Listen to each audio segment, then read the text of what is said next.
Assalamualaikum warahmatullahi wabarakatuh. Perkenalkan, nama saya Adelia Putri Ramadhani, NPM 1866020001, kelas reguler A. Di sini saya ingin menjelaskan perkembangan demokrasi dari tahun 1945 sampai dengan sekarang sebagai pemenuhan tugas analisis politik Indonesia.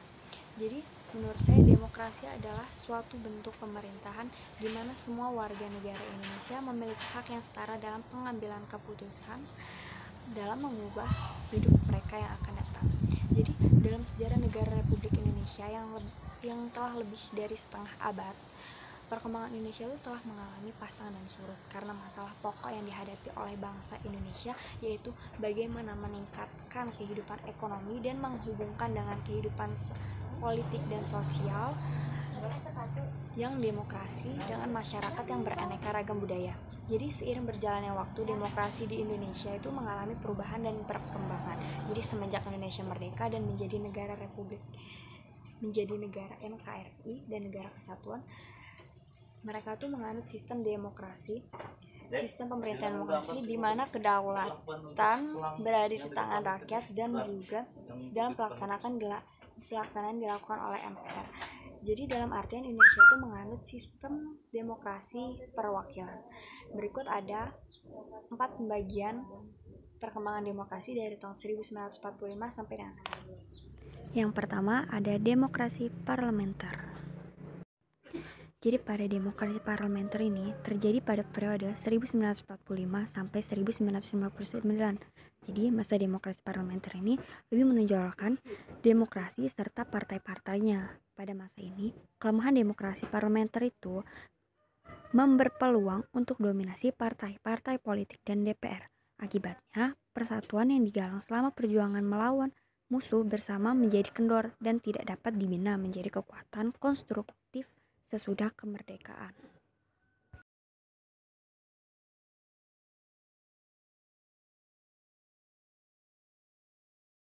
Yang kedua ada demokrasi terpimpin. Jadi pada era demokrasi terpimpin ini terjadi pada periode 1959 sampai dengan 1965. Jadi karena gagal demokrasi parlemen, Indonesia kembali mempertimbangkan untuk membuat sistem demokrasi yang baru dan terciptalah demokrasi terpimpin yang mana mempunyai ciri-ciri demokrasi terpimpin. Pada masa demokrasi terpimpin, banyak aspek telah menyimpang dari demokrasi konstitusional dan lebih menampilkan beberapa aspek dari demokrasi rakyat. Pada demokrasi terpimpin pun ditandai dengan dominasi presiden, terbatasnya peran partai politik, perkembangan pengaruh komunis, dan peran ABRI sebagai unsur sosial politik semakin meluas. Selanjutnya yang ketiga ada demokrasi Orde Baru. Jadi demokrasi Orde Baru ini periodenya 1966 sampai 1998. Masa demokrasi Pancasila Orde Baru yang merupakan demokrasi konstitusional yang menonjolkan sistem presidensial. Landasan formal periode ini adalah Pancasila, Undang-Undang 1945 dan ketetapan MPRS atau MPR dalam rangka meluruskan kembali penyelewengan terhadap Undang-Undang 45, yaitu terjadi di masa demokrasi terpimpin.